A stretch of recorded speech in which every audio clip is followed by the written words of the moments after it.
ভালো আছো। তোমরা জানো এই সংকটকালীন সময়ে আমাদের ক্লাসরুমে ক্লাস নেওয়া সম্ভব হচ্ছে না।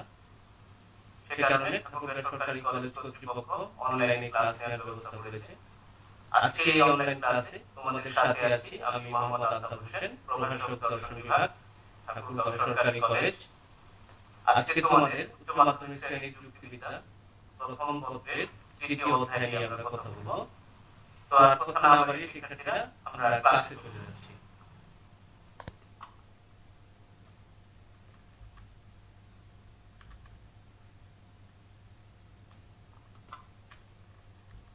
তো সুপ্রিয় শিক্ষার্থীরা, আমরা ক্লাসে আজকে যে বিষয়টা নিয়ে কথা বলবো, যুক্তিবিদ্যা প্রথম পত্রের অধ্যায় 3-এর যুক্তির উপাদান নিয়ে কথা বলবো আমরা। এটা আমাদের দ্বিতীয় ক্লাস আজকে। এই অধ্যায়ে যে বিষয়গুলো আলোচনা করা হয় তার মধ্যে আমরা গত ক্লাসে পদ, শব্দ, বাক্য, শব্দের শ্রেণীবিভাগ ইত্যাদি নিয়ে কথা বলেছি। আজকে আমরা যে বিষয়টা নিয়ে কথা বলবো সেটা হচ্ছে পদের ব্যক্তার্থ এবং জাত্যার্থ। পদের সংজ্ঞা আমরা আগেই জেনেছি। এই বিষয়টিতে আলোচনা করতে গেলে তিনটি বিষয় আসবে আমাদের। একটি হচ্ছে পদের ব্যক্তার্থ, পদের জাত্যার্থ এবং পদের ব্যক্তার্থ জাত্যার্থের পারস্পরিক সম্পর্ক। আমরা যদি এখানে একটু দেখি তাহলে দেখতে পাচ্ছি যে যদি মানুষকে আমরা পদ হিসেবে ধরি সেক্ষেত্রে এর দুটো দিক দেখতে পাচ্ছি আমরা। একদিকে আমরা দেখতে পাচ্ছি সকল মানুষ, কিছু মানুষ, একজন মানুষ, অর্থাৎ মানুষ পদের কিছু সংখ্যা বোঝাচ্ছি আমরা এখানে। অর্থাৎ একদিকে আমরা পদের সংখ্যা বা পরিমাণ পাচ্ছি। আবার অন্যদিকে যদি দেখি আমরা এই মানুষ পদেরই আমরা কিছু গুণ দেখতে পাচ্ছি এখানে, যেমন বুদ্ধিমান, সৎ, সভ্য। এগুলো হচ্ছে মানুষ পদের গুণের দিক। অর্থাৎ যে কোনো পদের ক্ষেত্রে আমরা দুটো দিক পেতে পারি, একটা হচ্ছে পদের পরিমাণের দিক আর একটা হচ্ছে পদের গুণের দিক। এখন আমরা যদি দেখি যে এখানে দুটো চিত্র আছে, দুটো চিত্রতে আমরা প্রথম চিত্রে দেখতে পাচ্ছি মানুষের ছবি এবং দ্বিতীয় চিত্রটিতে আমরা প্রাণীর ছবি দেখতে পাচ্ছি। এই চিত্র দুটি দিয়ে আসলে আমরা কি বুঝেছি সেটা একটু পরেই আমরা বুঝতে পারবো। আমরা যদি ব্যক্তার্থের সংজ্ঞায় যাই তাহলে বুঝতে পারবো যে কোনো পদ একই অর্থে যে বস্তু বা বস্তুসমূহের উপর প্রযোজ্য হয় সেই সব বস্তু বা বস্তুসমূহকে ওই পদের ব্যক্তার্থ বলে। আমরা যদি চিত্র দুটি একটু ব্যাখ্যা করি তাহলে প্রথম চিত্রে আমরা দেখব মানুষ। সুতরাং মানুষ একটা পদ। চিত্রটিতে মানুষের সংখ্যা বুঝিয়েছে। এটা দিয়ে আমরা সকল মানুষও বুঝতে পারি, আবার কিছু মানুষও বুঝতে পারি, আবার একজন মানুষও বুঝতে পারি। অর্থাৎ মানুষ পদের যে সংখ্যাটা আছে সকল হতে পারে, কিছু হতে পারে, একজন হতে পারে। আবার দ্বিতীয় চিত্রটিতে আমরা কিছু প্রাণী দেখতে পাচ্ছি। সুতরাং প্রাণীকে আমরা যদি একটা পদ হিসেবে ধরি সেক্ষেত্রে এই প্রাণী, সকল প্রাণী, কিছু প্রাণী, একটি প্রাণী, এই সকল, কিছু এবং একটি, এগুলো হচ্ছে প্রাণীর সংখ্যা বা পরিমাণ। সুতরাং এখানে মানুষ পদ হোক কিংবা প্রাণী পদ হোক, এই দুটো পদের যে সংখ্যাগুলো আমরা পাচ্ছি, সকল, কিছু, একজন, এই সংখ্যাটাই হচ্ছে সেই পদের ব্যক্তার্থ। সুতরাং ব্যক্তার্থ হচ্ছে কোনো পদের সংখ্যা বা পরিমাণের দিক। আমি আশা করি তোমাদের এই বিষয়টি পরিষ্কার হয়েছে। তারপরেও এরপরে আমরা আরেকটি বিষয় নিয়ে কথা বলি, সেটা হচ্ছে যে যদি কোনো পদ দ্বারা একজন মাত্র ব্যক্তি, একটি মাত্র বস্তু বা একটি মাত্র স্থানকে যদি বোঝায় তাহলে সেই একটি যে বোঝাচ্ছে সেই একটি সংখ্যাকেই, সেই এক সংখ্যাটিও কিন্তু একটা পরিমাণ, অর্থাৎ সেটাকেও আমরা ব্যক্তার্থ বলতে পারবো। এখানে যে উদাহরণগুলো দেয়া আছে এগুলোতে আমরা পরিষ্কার বুঝতে পারছি যে সকল মানুষ হয় বুদ্ধিমান, কিছু ছাত্র হয় মেধাবী, একজন মানুষ হয় শিক্ষিত, ঢাকা হয় বাংলাদেশের রাজধানী, বইটি হয় রোমাঞ্চকর, শফিক হয় চালাক। এখানে আমরা দেখতে পাচ্ছি সকল, কিছু, একজন, ঢাকা, বইটি, শফিক। এখানে সকল বলতে সকল মানুষকে আমরা এখানে বুঝিয়েছি পৃথিবীর। কিছু ছাত্র বলতে সকল ছাত্রকে না বুঝিয়ে আমরা এখানে কিছু ছাত্রকে বুঝিয়েছি। আবার মানুষের ক্ষেত্রে আমরা এখানে একজন মানুষকেও বোঝাতে পারি। আবার বাংলাদেশের রাজধানী হিসেবে আমরা এখানে ঢাকাকে বুঝিয়েছি, কারণ ঢাকা হচ্ছে একটি স্থান। সুতরাং এই একটি হচ্ছে তার ব্যক্তার্থ। আবার এখানে দেয়া আছে বইটি হয় রোমাঞ্চকর, এখানে আমরা একটি বইকেই কিন্তু বুঝিয়েছি। আবার শফিক হয় চালাক, এখানে শফিক কিন্তু আমরা একজন ব্যক্তিকেই বুঝিয়েছি। সুতরাং যে কোনো পদের যে সংখ্যাটি রয়েছে সেই সংখ্যাটি হচ্ছে সেই পদের ব্যক্তর্থ। সুতরাং আমরা আশা করব যে তোমরা এখান থেকে পরিষ্কার বুঝতে পারছো যে আসলে আমরা পদের ব্যক্তর্থ বলতে আসলে কি বুঝিয়েছি। এবার আমরা পদের জাতর্থ নিয়ে কথা বলি। তোমরা দেখতে পাচ্ছ এখানে আবার সেই দুটো চিত্রই আছে, একদিকে মানুষ, অন্যদিকে প্রাণী। এখন যদি মানুষকে আমরা পদ হিসেবে ধরি, এর কিছু নিচে গুণ উল্লেখ করা আছে, এপাশেও কিছু প্রাণীর গুণ উল্লেখ করা আছে। যেমন মানুষের কিছু গুণ আছে, সে একটি জীব, অর্থাৎ জীববৃত্তি তার গুণ, বুদ্ধিবৃত্তি তার গুণ, কারণ মানুষের বুদ্ধি আছে, সে সৎ হতে পারে, এটাও তার তার একটা গুণ, শিক্ষিত হতে পারে, সভ্য হতে পারে। আবার অন্যদিকে প্রাণীর ক্ষেত্রে কিছু গুণ আছে, জীববৃত্তি আছে, সে দুই পা বিশিষ্ট হতে পারে, তার দুইটা ডানা থাকতে পারে, তার গলার সুর থাকতে পারে পাখিদের। সুতরাং মানুষ হোক বা প্রাণী হোক, দুইটা পদেরই কিন্তু কিছু বৈশিষ্ট্য রয়েছে বা কিছু গুণ আছে। এই গুণগুলো নিয়ে এখন আমরা কথা বলবো যে কোন গুণগুলোকে আমরা আসলে জাতের্থ বলবো। এখানে আমরা যদি একটু খেয়াল করি গভীরভাবে, তাহলে দেখব যে সকল জীব বা প্রাণী এর অন্তর্ভুক্ত কিন্তু মানুষ এবং প্রাণী দুটোই। প্রাণী এবং মানুষ সবাই কিন্তু জীব, সবাই প্রাণী, সবার মধ্যেই কিছু না কিছু গুণ আছে। আবার কিছু কিছু গুণ আছে যে দুইটার ভিতরেই একই রকম গুণ থাকতে পারে। এখন কোন গুণগুলোকে আমরা এই পদগুলোর আসলে জাতের্থ বলবো। যদি আমরা দেখি যে প্রাণীর ভিতরে এই গুণগুলো রয়েছে, জীববৃত্তি, দুই পা বিশিষ্ট, দুই ডানা, গলার সুর ইত্যাদি। আবার মানুষের ক্ষেত্রে জীববৃত্তি, বুদ্ধিবৃত্তি, সততা, দুই পা বিশিষ্ট, শিক্ষিত, সভ্য ইত্যাদি। এখন কথা হচ্ছে যে প্রাণী এবং মানুষ দুটোই জীব, এই প্রাণীকুল থেকে যদি আমি মানুষকে পৃথক করতে চাই, এই প্রাণীকুল থেকে মানুষকে আলাদা করতে চাই, তাহলে এমন একটা গুণ লাগবে যেই গুণটা থাকলে ওই প্রাণীটাকে আমরা মানুষ বলতে পারবো। সুতরাং বুদ্ধিবৃত্তি এমন একটা গুণ যে গুণটা মানুষ এবং প্রাণীর মধ্যে একটা পার্থক্য তৈরি করে দিয়েছে। সুতরাং মানুষ বলতে গেলে তার ভিতরে অবশ্যই এই গুণটা থাকতে হবে। সুতরাং এটা বোঝাচ্ছে যে বুদ্ধিবৃত্তিটা হচ্ছে মানুষ পদের একটি অপরিহার্য বা আবশ্যিক গুণ। আবার জীববৃত্তি, এই দুইটা গুণ কিন্তু দুইটার ক্ষেত্রেই কমন আছে, অর্থাৎ প্রাণীর ক্ষেত্রেও জীবন আছে, মানুষের ক্ষেত্রেও জীবন আছে। সুতরাং এই গুণটা হচ্ছে উভয়ের মধ্যে, অর্থাৎ প্রাণী এবং মানুষের মধ্যে এই দুইটাই কমন বা একটা সাধারণ গুণ। তার মানে এই যে দুটো গুণ পাচ্ছি আমরা, একটা সাধারণ গুণ আর একটা হচ্ছে আবশ্যিক বা অপরিহার্য গুণ, এইরকম দুটো গুণকেই আমরা বলবো কোনো পদের জাতের্থ। আমরা যদি উদাহরণগুলো একটু লক্ষ্য করি তাহলে দেখব যে মানুষ পদটির জীব, সে আসলে প্রথমত জীব, এটা হচ্ছে তার সাধারণ গুণ। আর যেহেতু আমরা এই জীবটাকে মানুষ বলতেছি, কি কারণে মানুষ বলতেছি? কারণ তার ভিতরে বুদ্ধিবৃত্তি নামক গুণটা আছে। সুতরাং এটা হচ্ছে তার মানুষ হওয়ার ক্ষেত্রে অপরিহার্য গুণ। তার মানে মানুষকে প্রথমত জীব হতে হবে এবং মানুষ হতে গেলে তাকে বুদ্ধিবৃত্তি গুণটা ধারণ করতে হবে। তার মানে মানুষ পদের জাতের্থ হচ্ছে বা সাধারণ ও অপরিহার্য গুণ হচ্ছে জীববৃত্তি, বুদ্ধিবৃত্তি। আবার যদি আমরা প্রাণীর ক্ষেত্রে ধরি, তাহলে প্রাণীর ক্ষেত্রে কিন্তু বুদ্ধিবৃত্তি গুণ নেই, যার ফলে কিন্তু প্রাণী মানুষ না, এই জন্য তাকে আমরা শুধু প্রাণী বলি। তার মানে তার মধ্যে শুধু প্রাণ আছে, অর্থাৎ প্রাণী যদি আমরা পদ হিসেবে নিই তাহলে তার জাতের্থ হবে শুধুমাত্র জীববৃত্তি, এটাই তার সাধারণ এবং আবশ্যিক গুণ।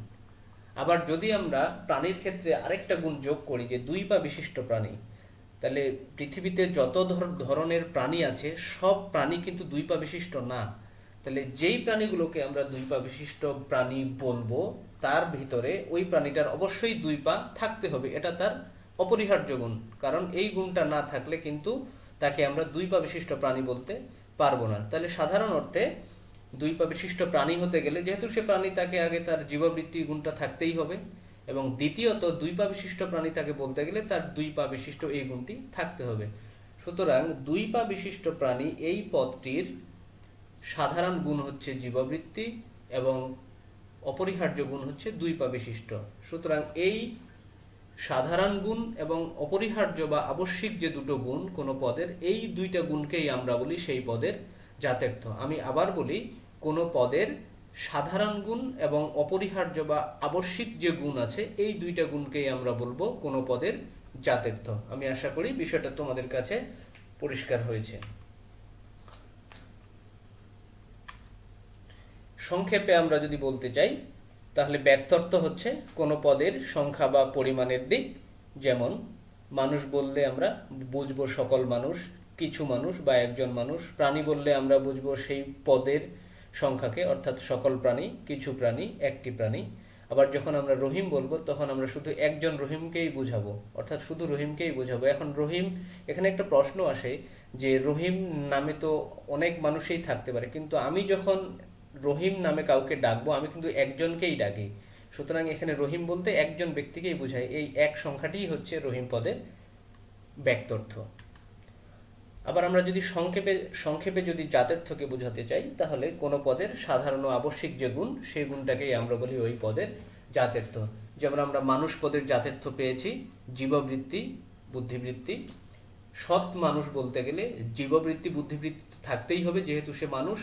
সৎ থাকার ফলে সততা গুণটি তার সাথে অবশ্যই যোগ করতে হবে, আবশ্যিক গুণ। তা না হলে তাকে সৎ মানুষ বলা যাবে না। যদি আমরা শুধু জীব বা প্রাণী বলি তাহলে তার ভিতরে শুধুমাত্র জীববৃত্তি গুণটাই থাকতে হবে। আবার এই জীব বা প্রাণীকে আমরা যদি আবার মানুষ বলতে চাই তাহলে কিন্তু এর সাথে জাতের্থ হতে গেলে বুদ্ধিবৃত্তি গুণটা আবার তখন আমাদের যোগ করতে হবে। একইভাবে আমরা যদি দুই পা বিশিষ্ট প্রাণীর কথা বলতে চাই তাহলে প্রথমত জীববৃত্তি, অর্থাৎ কারণ তারা প্রাণী বা জীব, এবং দ্বিতীয়ত যে আবশ্যিক গুণটি সেটি হচ্ছে দুই পা বিশিষ্ট হতে হবে। সুতরাং সাধারণ এবং আবশ্যিক যে দুইটি গুণ সেই দুইটি গুণকে আমরা বলতেছি কোনো পদের জাতের্থ। আশা করি তোমাদের ব্যক্তর্থ ও জাতের্থ নিয়ে, কোনো পদের ব্যক্তর্থ ও জাতের্থ নিয়ে আর কোনো সংশয় থাকার কথা না। এখন আমরা আসি যে এই যে কোনো পদের ব্যক্তর্থ ও জাতের্থ, এদের মধ্যে আসলে কোনো সম্পর্ক আছে কিনা, বা এরা কোন ধরনের সম্পর্কে আবদ্ধ। যুক্তিবিদরা মনে করেন যে পদের ব্যক্তর্থ ও জাতের্থের মধ্যে একটা অবিচ্ছেদ্য সম্পর্ক আছে, অর্থাৎ একটার সঙ্গে একটা অঙ্গাঅঙ্গিভাবে জড়িত, দুইটাকে আসলে পৃথক করা যায় না। এদের পারস্পরিক সম্পর্কটা অবিচ্ছেদ্য হওয়ায় যুক্তিবিদগণ এর একটা নাম দিয়েছে, অর্থাৎ ব্যক্তর্থ ও জাতের্থের বিপরীত ক্রমে হ্রাস বৃদ্ধির নিয়ম বা হ্রাস বৃদ্ধির সম্পর্ক। এই সম্পর্কটা কিন্তু সমমুখী না, এই সম্পর্কটা হচ্ছে বিপরীতমুখী, অর্থাৎ ব্যক্তর্থ এবং জাতের্থের সম্পর্ক হচ্ছে বিপরীতমুখী। একটা একদিকে গেলে আরেকটা তার ঠিক উল্টো দিকে যাবে। এখানে আমরা যে দুটো দেখিয়েছি যে যদি কোনো পদের গুণগত পরিবর্তন ঘটে তাহলে পরিমাণগত পরিবর্তন সেটা তৈরি করবে, আবার পরিমাণগত পরিবর্তন গুণগত পরিবর্তন তৈরি করবে। অর্থাৎ পরিমাণ চেঞ্জ হলে গুণ চেঞ্জ হবে, আবার গুণ যদি পরিবর্তন হয় তাহলে পরিমাণও চেঞ্জ হয়ে যাবে। এবং এই পরিবর্তনটা হবে কিন্তু বিপরীতমুখী, অর্থাৎ গুণ যদি বেড়ে যায় তাহলে পরিমাণ কমে যাবে, আবার পরিমাণ যদি কমে যায় তাহলে গুণ বেড়ে যাবে। ঠিক তার উল্টোটাও হতে পারে। এই জন্য এই সম্পর্কটাকে আমরা বলি বিপরীতমুখী সম্পর্ক। এই বিষয়টি নিয়ে আরেকটু আমরা বিস্তারিত আলোচনায় যাই। এই যে যুক্তিবিদরা ব্যক্তর্থ ও জাতের্থের হ্রাস বৃদ্ধির নিয়মকে ব্যাখ্যা করেছেন, এই নিয়মটাকে প্রধানত আসলে দুইটি জানলেই হয়, তারপরে যুক্তিবিদরা এটাকে সর্বমোট 4 ভাগে ব্যাখ্যা করেছেন, অর্থাৎ একবার ব্যক্তর্থের দিক থেকে আর একবার জাতের্থের দিক থেকে। আমরা যদি দেখি ব্যক্তর্থের দিক থেকে, অর্থাৎ ব্যক্তর্থটাকে মূল ধরে এখানে দুটো নিয়ম আসছে। একটা নিয়ম হচ্ছে আমরা দেখতে পাচ্ছি যে পদের ব্যক্তর্থ বাড়লে জাতের্থ কমবে। আবার যদি দেখি যে পদের ব্যক্তর্থ যদি কমে তাহলে জাতের্থ বেড়ে যাবে। অর্থাৎ ব্যক্তর্থটাকে এখানে মূল ধরে জাতের্থটা কমতেছে নাকি বাড়তেছে সেটা দেখানো হয়েছে। এই সম্পর্কটা কিন্তু আমরা এখানে দেখতে পাচ্ছি যে বিপরীতমুখী, কারণ একটা বাড়লে আরেকটা কমে যাচ্ছে। অর্থাৎ ব্যক্তর্থ মানে পরিমাণ, জাতের্থ মানে গুণ। অর্থাৎ পরিমাণ বাড়লে গুণ কমে যাবে, আবার পরিমাণ কমে গেলে গুণ বেড়ে যাবে। আবার যদি আমরা দেখি জাতের্থের দিক থেকে, অর্থাৎ এখানে জাতের্থটাকে মূল ধরা হয়েছে, যে জাতের্থ যদি বেড়ে যায় তাহলে ব্যক্তর্থ কমে যাবে, অর্থাৎ গুণ বেড়ে গেলে পরিমাণটা কমে যাবে। আবার দ্বিতীয় নিয়মে এখানে আসছে যে জাতের্থ কমলে ব্যক্তর্থ বাড়বে। তার মানে হচ্ছে গুণ যদি কোনো পদের কমিয়ে দেই তাহলে তার পরিমাণটা বেড়ে যাবে। মূলত এখানে 4টা নিয়ম হলেও প্রধানত নিয়ম দুটো, যে একটি বাড়লে আরেকটি কমে যাবে এবং একটি কমলে আরেকটি বেড়ে যাবে। এটাই হচ্ছে ব্যক্তর্থ জাত্যর্থের মধ্যে পারস্পরিক সম্পর্ক, এবং এই সম্পর্ককে আমরা বলি বিপরীতমুখী হ্রাস বৃদ্ধির সম্পর্ক। এবার আমরা আরেকটু বিস্তারিত দিকে যাই। যে 4টা নিয়ম আমরা আলোচনা করেছি ব্যক্তর্থের দিক থেকে, পদের ব্যক্তর্থ বাড়লে জাত্যর্থ কমবে, বিষয়টা আমরা একটু উদাহরণের সাহায্যে ব্যাখ্যা করি, তাহলে আরেকটু তোমাদের জন্য পরিষ্কার হবে বিষয়টা। আমরা দেখো, প্রথমে একটা উদাহরণ দিয়েছি, সকল মানুষ। সকল মানুষ, এখানে মানুষটা হচ্ছে পদ, সকলটা হচ্ছে তার পরিমাণ। আচ্ছা, সকল মানুষ কথার অর্থই হচ্ছে, যেহেতু প্রথমত মানুষ হচ্ছে জীব, এবং মানুষ বলার কারণে তার আরেকটা গুণ প্রয়োজন, সেটা হচ্ছে বুদ্ধিবৃত্তি। সুতরাং এখানে মানুষের পরিমাণ হচ্ছে পৃথিবীর সকল মানুষ, এবং তার গুণ হচ্ছে জীববৃত্তি ও বুদ্ধিবৃত্তি, অর্থাৎ এখানে গুণ হচ্ছে 2টি, অর্থাৎ জাত্যর্থ সংখ্যা 2টি, আর পরিমাণ হচ্ছে সকল। এখন যদি আমরা এই মানুষ পদটার সংখ্যা বা পরিমাণটাকে বাড়িয়ে দেই, অর্থাৎ সকল মানুষ থেকে আমরা যদি সকল জীবে চলে যাই, এখানে ছিল শুধু মানুষ, এখানে আমরা চলে আসলাম সকল জীবে, অর্থাৎ সকল জীবের ভিতরে কিন্তু মানুষ ছাড়াও অন্যান্য জীবও রয়েছে, তার মানে পরিমাণটা কিন্তু আমাদের বেড়ে গেল। যার ফলে কি হলো, সকল জীবের কিন্তু গুণ বা জাত্যর্থ একটাই, সেটা হচ্ছে কি জীববৃত্তি। কারণ এখানে নির্দিষ্ট করে দেয়া নেই যে কোন জীব, সকল জীব, এই জন্য তার গুণ হবে শুধুমাত্র একটি, সেটা হচ্ছে জীববৃত্তি। তার মানে আমরা স্পষ্ট দেখছি যে যদি কোনো পদের আমরা পরিমাণটাকে বাড়িয়ে দেই তাহলে তার গুণ কমে যাচ্ছে। প্রথমে আমাদের পরিমাণ ছিল সকল মানুষ, গুণ ছিল 2টি, যখন পরিমাণ বেড়ে গিয়ে আমাদের সকল জীবে আমরা গেলাম, তখন কিন্তু আমাদের একটা গুণ কমে গেল। এখানে কিন্তু আর বুদ্ধিবৃত্তি গুণটা নেই, শুধু জীববৃত্তি গুণটা আছে। তার মানে আমাদের যে নিয়ম রয়েছে যে পদের ব্যক্তর্থ বাড়লে জাত্যর্থ কমবে, এটা এখানে স্পষ্ট দেখা যাচ্ছে। পরের নিয়মটাতে যেটা বলেছে যে পদের ব্যক্তর্থ কমলে জাত্যর্থ বাড়বে। আগের যদি উদাহরণটা আমরা ঠিক একটু উল্টো ভাবে দেখি, যে মানুষের জাত্যর্থ ছিল কয়টি? 2টি, একটা হচ্ছে জীববৃত্তি আর একটা হচ্ছে বুদ্ধিবৃত্তি, অর্থাৎ 2টি গুণ, জাত্যর্থ 2টি, পরিমাণ সকল মানুষ। এখন আমরা ব্যক্তর্থ কি করতে হবে? কমাতে হবে। অর্থাৎ মানুষ থেকে আমরা যদি সৎ মানুষে যাই, যখন আমরা বলি সকল মানুষ, তখন এই সকল মানুষের ভিতরে কিন্তু সৎ মানুষ, অসৎ মানুষ, শিক্ষিত মানুষ, অশিক্ষিত মানুষ, নানান ধরনের মানুষ থাকতে পারে।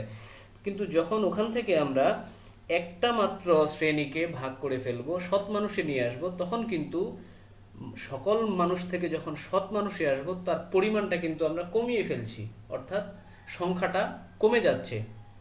আগে ছিল মানুষ বলতে সব ধরনের মানুষ, এখন আমরা আনছি শুধুমাত্র সৎ মানুষ, তার মানে পরিমাণ কমে যাচ্ছে। আমরা এখানে দেখিয়েছি যে ব্যক্তর্থ বা পরিমাণ হ্রাস পেয়েছে। যার ফলে কি হচ্ছে, সকল সৎ মানুষের জাত্যর্থ হচ্ছে কিন্তু জীববৃত্তি, বুদ্ধিবৃত্তি, সততা। সততা গুণটা কেন যোগ হলো? কারণ এই যে আমরা মানুষকে সৎ মানুষ বলেছি, সৎ মানুষ বলার ফলে কিন্তু পরিমাণটা কমে গেছে এখানে, কিন্তু একটা গুণ যোগ হয়ে গেছে। তার মানে বিষয়টা পরিষ্কার যে যদি আমরা কোনো পদের পরিমাণ বা ব্যক্তর্থ কমিয়ে দেই, তাহলে তার গুণ বা জাত্যর্থ বৃদ্ধি পাচ্ছে। আগে ছিল সকল মানুষের গুণ 2টি, কিন্তু যখন পরিমাণ কমে সকল সৎ মানুষে আসলো, তখন তার জাত্যর্থ বেড়ে 3টা হয়ে গেল, জীববৃত্তি, বুদ্ধিবৃত্তি এবং সততা। তার মানে আমরা যে দুটো নিয়ম দেখছি, ব্যক্তর্থ বাড়লে জাত্যর্থ কমবে এবং ব্যক্তর্থ কমলে জাত্যর্থ বাড়বে, দুটি উদাহরণ দিয়ে আমরা স্পষ্ট বিষয়টি দেখতে পাচ্ছি।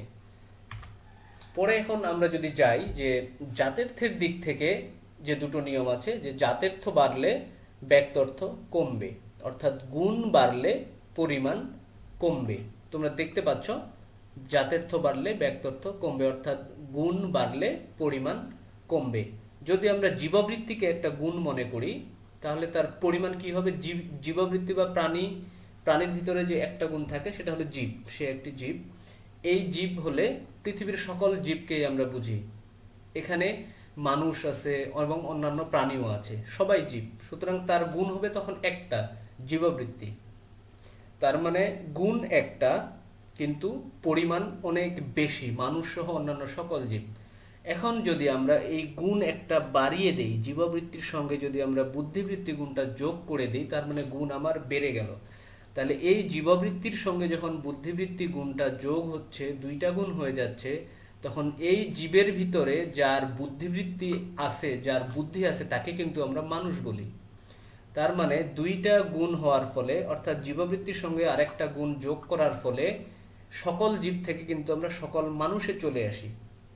তার মানে এইখানে ছিল সকল জীব, মানুষ সহ অন্যান্য সকল জীব, আর এইখানে আমরা একটা গুণ যোগ করার ফলে পাইলাম সকল মানুষ। এইখানে কিন্তু আর মানুষ ছাড়া অন্যান্য কোনো জীব বা প্রাণী নেই। তার মানে এখান থেকে আমরা পরিমাণটা কমিয়ে নিয়ে আসলাম। ফলে কি হলো, গুণ বৃদ্ধি করার ফলে পরিমাণ কমে গেল। তার মানে নিয়ম যা বলে যে জাতের্থ বাড়লে ব্যক্তর্থ কমবে, অর্থাৎ গুণ বাড়লে পরিমাণ কমবে। এখানে গুণ বেড়েছে, এখানে পরিমাণটাও কমে গেছে। পরের নিয়মটাতে আমরা যাই যে জাতের্থ কমলে ব্যক্তর্থ বাড়বে। ঠিক এই নিয়মটার উল্টোটা। আমরা যদি মানুষকে মনে করি একটি পদ, তাহলে সকল মানুষ, এখানে মানুষ বলতে শুধুমাত্র মানুষকেই বুঝাচ্ছি আমরা। তার জাতের্থ কয়টা? দুইটা, অর্থাৎ দুইটা গুণ, একটা জীববৃত্তি আর একটা বুদ্ধিবৃত্তি। এখন এই গুণ দুইটা আমরা যদি কমিয়ে দেই, অর্থাৎ জাতের্থ কি করব? কমাবো। নিয়মই আছে যে জাতের্থ কমলে, তার মানে জাতের্থ বা গুণ কমাবো। এখানে আছে দুইটা, আমরা করব একটা, অর্থাৎ দুইটা থেকে একটা। জীববৃত্তি বুদ্ধিবৃত্তি থেকে আমরা বুদ্ধিবৃত্তি বাদ দিব, শুধুমাত্র জীববৃত্তিটা রাখবো। তার ফলে কি হচ্ছে, সকল মানুষ থেকে আমরা সকল জীবে চলে আসতেছি। মানুষ থেকে কেন জীবে আসতেছি? কারণ বুদ্ধিবৃত্তি গুণটা আমরা বাদ দিচ্ছি। কারণ বুদ্ধিবৃত্তি গুণ আমরা যদি বাদ দিয়ে দেই, তাহলে কিন্তু আর তাকে মানুষ বলা যাবে না, সে অন্যান্য জীবের মতো জীব হয়ে যাবে বা প্রাণী হয়ে যাবে। তার মানে আমরা যদি কোনো পদের জাতের্থ কমিয়ে দেই, তাহলে পরিমাণটা কিন্তু বেড়ে যাচ্ছে। আগে ছিল সকল মানুষ, অর্থাৎ এখানে শুধু মানুষ আছে। আর যখন আমরা বুদ্ধিবৃত্তিটা বাদ দিচ্ছি, তখন শুধু জীববৃত্তি আসতেছে, অর্থাৎ সকল জীব আসতেছে। এই সকল জীবের ভিতরে কিন্তু মানুষ ছাড়া অন্যান্য প্রাণীও আছে।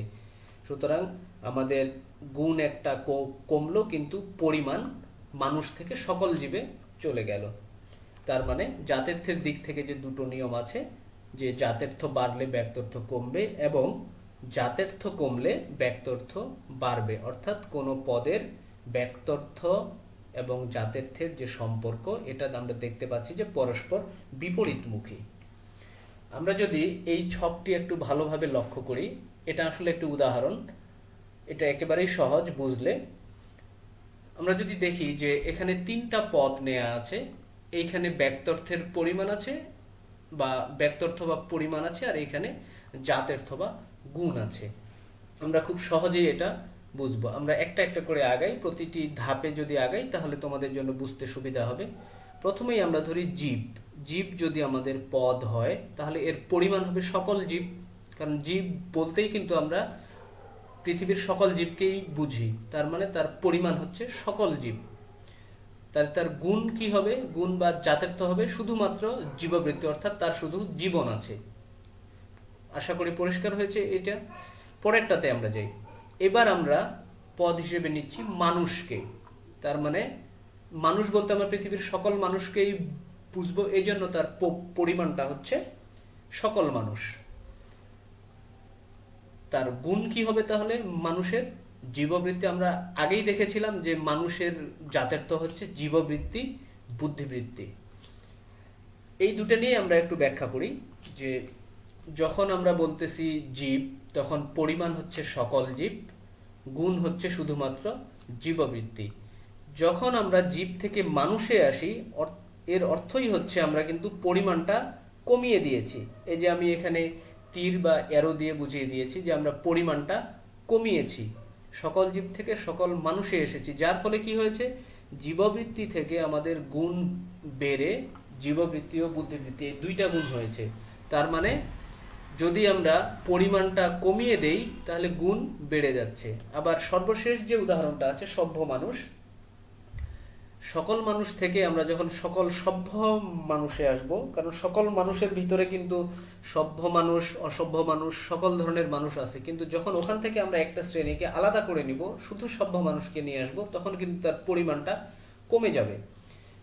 কমে গেলে কি হয়, যার ফলে মানুষ হিসেবে তো তার দুইটা গুণ ছিলই, জীববৃত্তি ও বুদ্ধিবৃত্তি, তার ফলে যেহেতু আমরা তাকে সভ্য মানুষ বলতেছি, তার সঙ্গে কিন্তু সভ্যতা বা সভ্য গুণটা যোগ করতে হবে। তাহলে দেখা যাচ্ছে যে যখন আমরা পরিমাণটা কমিয়ে দিচ্ছি, তখন আমাদের গুণটা বেড়ে যাচ্ছে। তার মানে আমাদের যে নিয়ম রয়েছে যে কোনো পদের পরিমাণ বা ব্যক্তর্থ কমলে তার গুণ বা জাত্যর্থ বেড়ে যাবে। আবার আমরা যদি এই উদাহরণটি আবার উল্টো দিক থেকে ব্যাখ্যা করি, তাহলে বিষয়টা আরো সহজ হবে। যে যদি আমরা প্রথমে ধরি সভ্য মানুষ, এর ব্যক্তর্থ বা পরিমাণ হচ্ছে সকল সভ্য মানুষ। এখন যদি আমরা পরিমাণটা বাড়িয়ে দেই, এই এরো দিয়ে আমরা বুঝবো যে সকল সভ্য মানুষ থেকে আমরা যখন সকল মানুষে যাই, এখানে ছিল শুধুমাত্র সভ্য মানুষ, এখানে আসলো সকল মানুষ, অর্থাৎ এখানে শুধু সভ্য ছিল, এখানে সভ্য অসভ্য সকল মানুষই আছে। তার মানে পরিমাণটা এখান থেকে এখানে আসার অর্থই বেড়ে গেল। বেড়ে যাওয়ার ফলে কি হলো, এখানে আমাদের গুণ ছিল 3টা, এখানে এসে আমাদের গুণ হয়ে গেল 2টা। তার মানে পরিমাণ যখন আমরা বাড়াচ্ছি, গুণ আমাদের একটা কমে গেল। অনুরূপ এখান থেকে যখন আমরা এখানে পরিমাণটা আরো বাড়াবো, সকল মানুষ থেকে আমরা যখন সকল জীবে যাব, অর্থাৎ এখানে কিন্তু সকল মানুষ আছে, শুধু মানুষ, অন্য কোনো জীব বা প্রাণী নেই। এখান থেকে যখন আমরা পরিমাণটা বাড়িয়ে বা সংখ্যা বাড়িয়ে যখন এখানে আসব, সকল জীবে আসব, এইখানে কিন্তু মানুষ ছাড়াও অন্যান্য প্রাণী এবং জীব আছে। তার মানে পরিমাণ কিন্তু এখান থেকে এখানে বেড়ে গেল। যার ফলে কি হলো, মানুষের ক্ষেত্রে আগে গুণ ছিল 2টো, জীববৃত্তি, বুদ্ধিবৃত্তি, কিন্তু যখন পরিমাণ বাড়িয়ে আমরা সকল জীবে গেলাম, তখন কিন্তু একটা গুণ কমে গেল, শুধুমাত্র জীববৃত্তি থাকলো। কারণ এখানে যেহেতু মানুষ স্পেসিফিক করা নেই, সেহেতু এখানে বুদ্ধিবৃত্তি গুণটা থাকবে না। তো আমি আশা করি যে তোমাদের বিষয়টা পরিষ্কার হয়েছে, যে আমরা ব্যক্তর্থ ও জাত্যর্থের যে বিপরীত ক্রমে হ্রাস বৃদ্ধির নিয়ম বা সম্পর্কটি রয়েছে, যে পদের ব্যক্তর্থ বাড়লে জাত্যর্থ কমে যাবে, আবার জাত্যর্থ বাড়লে ব্যক্তর্থ কমে যাবে। এই নিয়মটাকেই আমরা 4 ভাবে ব্যাখ্যা করেছি, অর্থাৎ পদের ব্যক্তর্থ ও জাত্যর্থের হ্রাস বৃদ্ধির নিয়ম মূলত 4টি। ব্যক্তর্থের দিক থেকে 2টি, জাত্যর্থের দিক থেকে 2টি।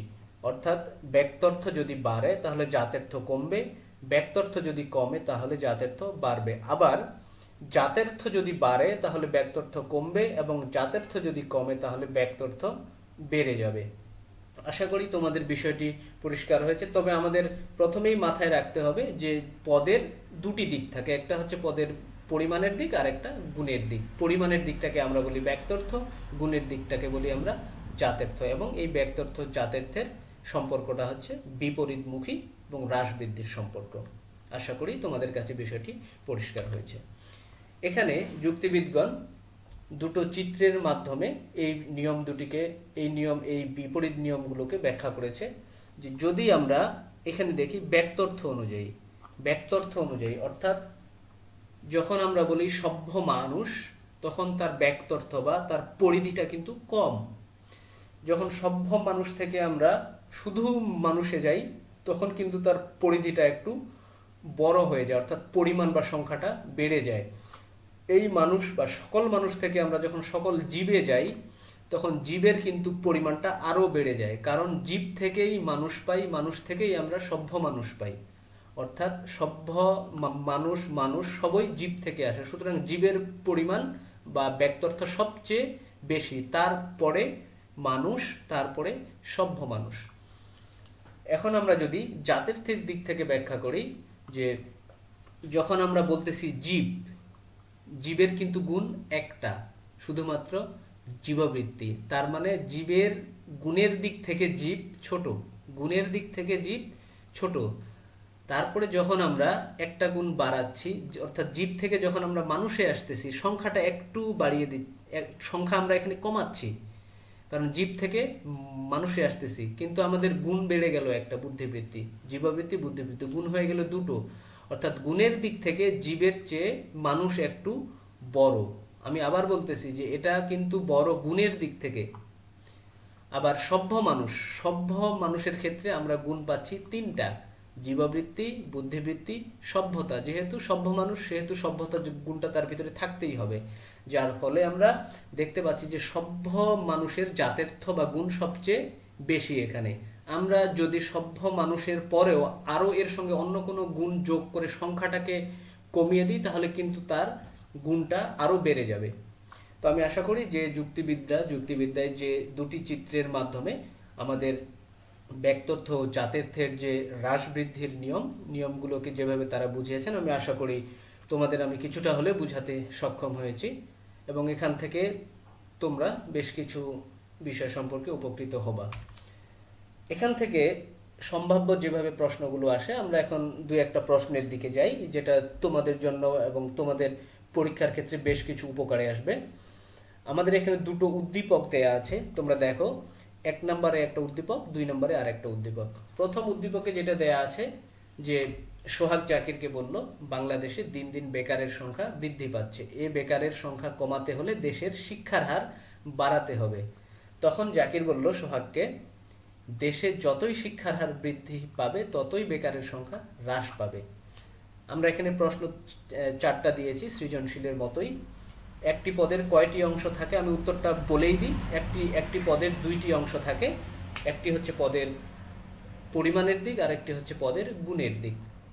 খ নম্বরে দেয়া আছে জাতের্থ বলতে কি বুঝি। জাতের্থ বলতে আমরা সাধারণত কোনো পদের সাধারণ এবং আবশ্যিক গুণকে বুঝে থাকি।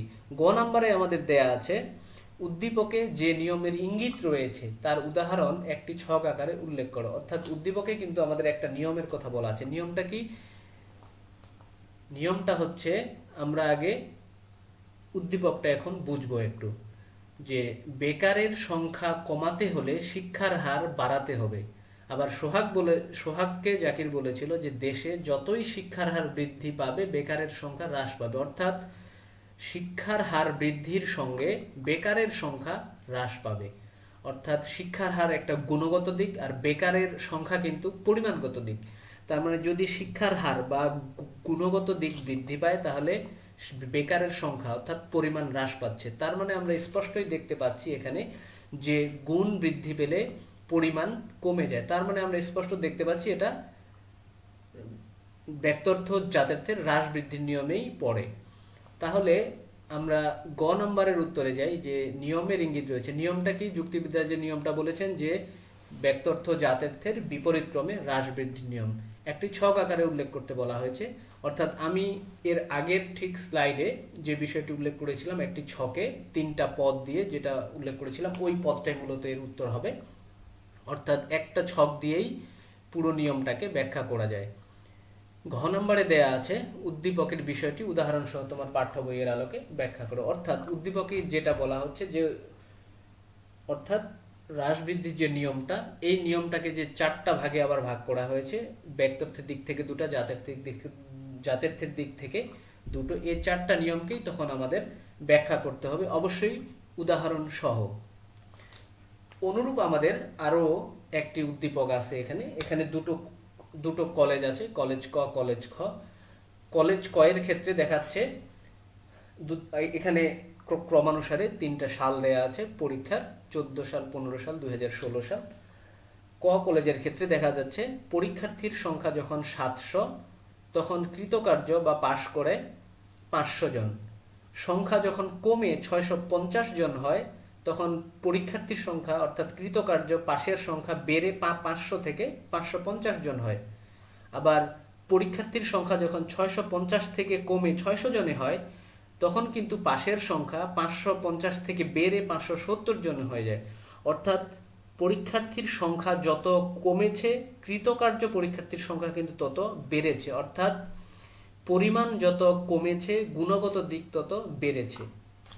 আবার যদি আমরা চিত্র 2-এ দেখি তাহলে শিক্ষার্থীর সংখ্যা বা পরীক্ষার্থীর সংখ্যা যখন 750 তখন কৃতকার্য পরীক্ষার্থীর সংখ্যা 700।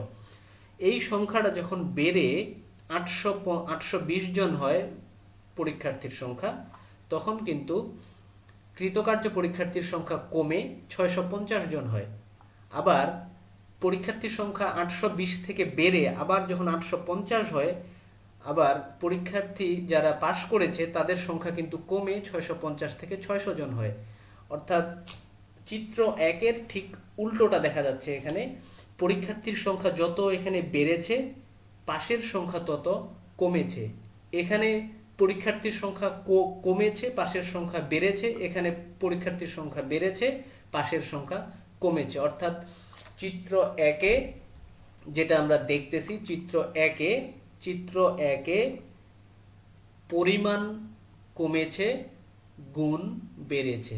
আবার চিত্র 2-এ পরিমাণটা বেড়েছে কিন্তু গুণ কমেছে।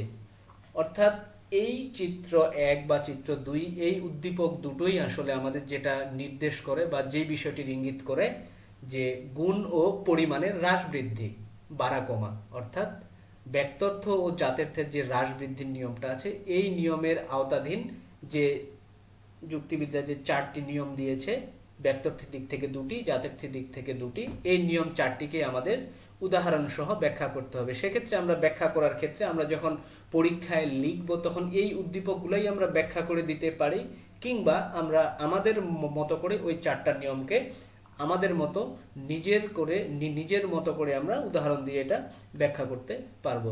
তো আমি আশা করি শিক্ষার্থীরা তোমরা এই বিষয়টা নিয়ে, অর্থাৎ ব্যক্তার্থ জাত্যর্থ নিয়ে আর তোমাদের কোনো সংশয় থাকার কথা না, বিষয়টা অনেকটাই পরিষ্কার হওয়ার কথা।